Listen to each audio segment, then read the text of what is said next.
హార్దిక్ పాండ్యాను ముంబైకి ఎప్పుడైతే కెప్టెన్ గా అనౌన్స్ చేశారో అప్పటి నుంచి హార్దిక్ పాండ్యా ఘోర అవమానాలకి ఎదురవుతున్నాడు. మరోసారి తమ సొంత హోమ్ గ్రౌండ్ అయిన వాంకెడే స్టేడియంలోనే హోమ్ క్రౌడ్ ముందు హోమ్ క్రౌడే హార్దిక్ పాండ్యాను ఎంతగానో ట్రోల్ చేశారు. మోడీ స్టేడియంలో అయినా, హైదరాబాద్ రాజీవ్ గాంధీ ఇంటర్నేషనల్ స్టేడియంలో అయినా సరే, ముంబై ఫ్రాంచైజీ హోమ్ గ్రౌండ్ అయిన వాంకెడే స్టేడియంలో అయినా సరే హార్దిక్ పాండ్యాకు తిప్పలు తప్పడం లేదు రోహిత్ శర్మ ఫ్యాన్స్ నుంచి.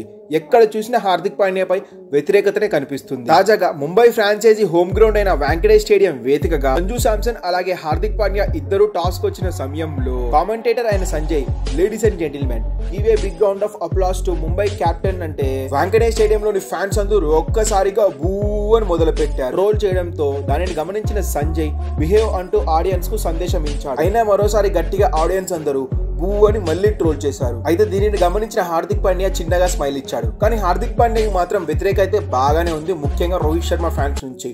హోమ్ మ్యాచ్ లో అయినా సరే, ఏవే హోమ్ మ్యాచ్ లో అయినా సరే హార్దిక్ పాండ్యాకు మాత్రం గట్టి వ్యతిరేకత ఉంది రోహిత్ శర్మను కెప్టెన్సీ నుంచి డ్రాప్ చేసిన తర్వాత. ఇక ఆ మ్యాచ్ మొత్తం ముంబై కా రాజా రోహిత్ శర్మ అనే నినాదాలతో మారు మోగిపోయింది. అండ్ అలాగే హార్దిక్ పాండ్యాను బూ, చప్రి అంటూ ఎప్పటిలాగానే ట్రోల్ చేశారు. అండ్ ఇంట్రెస్టింగ్ విషయం ఏంటంటే రోహిత్ శర్మ బౌండరీ దగ్గర ఫీల్డింగ్ చేస్తున్న సమయంలో హార్దిక్ పాండ్యాని అందరూ బూ, చప్రి అని ట్రోల్ చేయడంతో దానిని గమనించిన రోహిత్ శర్మ వద్దని చేయి చూపించి కామ్ డౌన్, అంతా అయిపోయిందని ఒక చిన్న సైగ చేయడంతో ఫ్యాన్స్ అందరూ ఈలలు గోలలేసి రోహిత్ శర్మకి అందరూ క్లాప్స్ కొట్టారు. అండ్ ఈ విశేషం నిన్న అందరికి బాగా నచ్చింది, మోస్ట్ ఇంట్రెస్టింగ్ చర్చగా కూడా నిలిచింది రోహిత్ చేసిన పనికి. అండ్ అలాగే నిన్న జరిగిన మ్యాచ్ లో సోషల్ మీడియాలో బాగా ట్రెండ్ అవుతుంది ఏంటంటే రోహిత్ శర్మ బ్యానర్స్ ని, రోహిత్ శర్మ పోస్టర్స్ ని అన్నిటిని ఆర్ఆర్ వర్సెస్ ముంబై వాంకెడే వేదిక జరిగిన మ్యాచ్ లో వాటన్నిటిని బ్యాన్ చేశారు అని, వాటన్నిటిని బయట పడేస్తే గానీ స్టేడియం లోకడికి ఎంట్రీ లేదని ఒక వీడియో అయితే సోషల్ మీడియాలో బాగా ట్రెండ్ అవుతుంది. ఇది నిజమో అబద్ధమో తెలియదు కానీ